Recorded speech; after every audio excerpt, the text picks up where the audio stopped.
Hey everybody! One of the subjects that gets brought up a lot in my guitar lessons is finding and memorizing notes on the fretboard. I'm going to show you an exercise that my students have had a lot of success with to learn to find notes quickly and ultimately memorize where all of the notes are on the guitar neck. We're going to use fretboard landmarks and knowledge of the musical alphabet to find any note very quickly. In this first video, I'm going to do a quick run through of the musical alphabet. I'm going to point out the landmarks that we're going to use. And in the second video, I'm going to do a run through of how the exercise works, and then we'll do a couple of example exercises. Let's start off by taking a quick look at the musical alphabet. In music, we use the letters A, B, C, D, E, F, and G to indicate musical notes.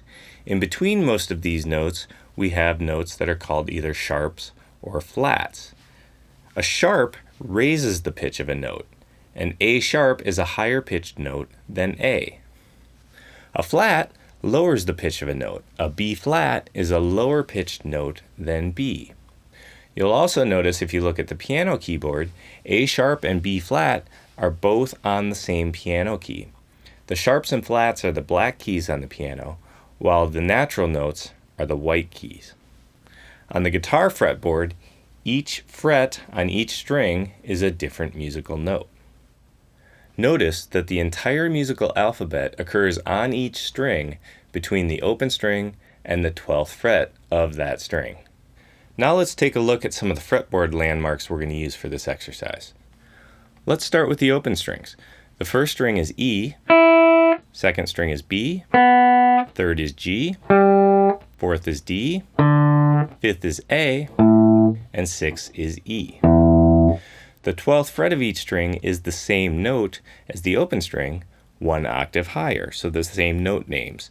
The first string is E, then B, G, D, A, and E.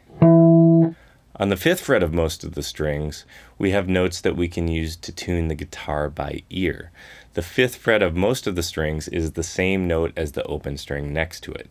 So the 5th fret of the low E string gives us an A note. 5th fret of A gives us a D note. 5th fret of the D string gives us a G note.